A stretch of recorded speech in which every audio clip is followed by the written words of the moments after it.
Salut, c'est Géraud de Africa is Wealth et à travers cette chaîne YouTube, je t'amène à découvrir l'entrepreneuriat et l'éducation financière, deux grands piliers sur lesquels devraient s'appuyer les Africains pour lutter contre le chômage, se prendre en charge et contribuer au développement de notre cher et beau continent.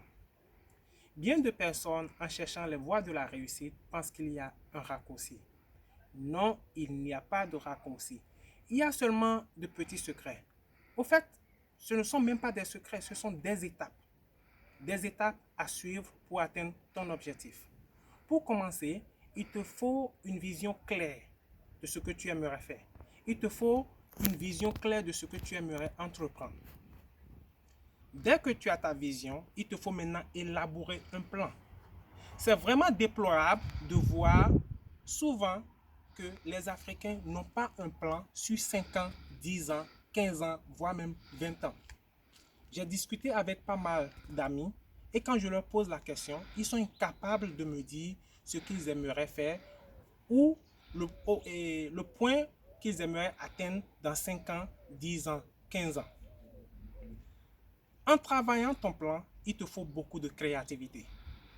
C'est là où nous échouons en Afrique. Nous ne créons pas. La créativité nous manque beaucoup. Pensez-y. En Afrique, chez moi, au Bénin, par exemple, la façon dont les bonnes dames grillent le maïs au bord de la voie depuis que je suis né, c'est de la même façon que le maïs est toujours grillé.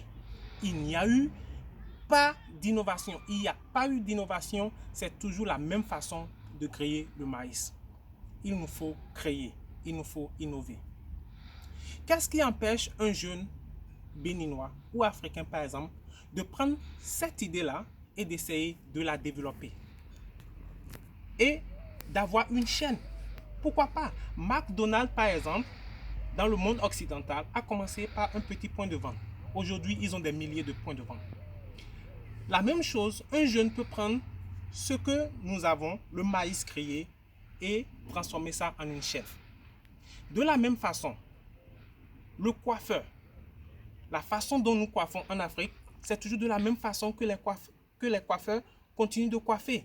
Il faut innover. Ils peuvent aller chercher, je ne sais pas, une idée chez les Turcs, parce que les Turcs, ils ont une autre façon de coiffer. Ils utilisent les serviettes chaudes, des genres de trucs, pour faire plaisir à leurs clients. Un jeune coiffeur en Afrique peut prendre cette idée-là et innover, créer quelque chose de nouveau. Un autre point que nous avons, un autre problème que nous avons en Afrique, c'est le fait que nous ne voulons pas voir grand. Nous cherchons l'argent, mais nous ne voulons pas servir. Il faut nécessairement servir. Il faut servir. C'est en servant la clientèle, en servant les gens que l'argent suit naturellement. C'est un processus naturel. Il faut chercher à servir la population et naturellement, tu deviens riche. Prenons par exemple Bill Gates. Il a fait un plan. Son plan, c'était de mettre un ordinateur dans chaque maison. Et ça l'a rendu riche. Prenez le cas de Aliko Dangote du Nigeria. Il a décidé de servir le ciment au monde. Et ça l'a rendu l'homme le plus riche d'Afrique. Voilà, je ne dirai pas plus. Il faut tout simplement comprendre que le seul moyen d'échapper au chômage, c'est d'entreprendre. Il te faut nécessairement penser à entreprendre. Tu peux avoir un boulot à côté, tu peux avoir ton job à côté, mais parallèlement, tu développes l'entrepreneuriat. Tu développes quelque chose dans le, comme on le dit en anglais, dans le background.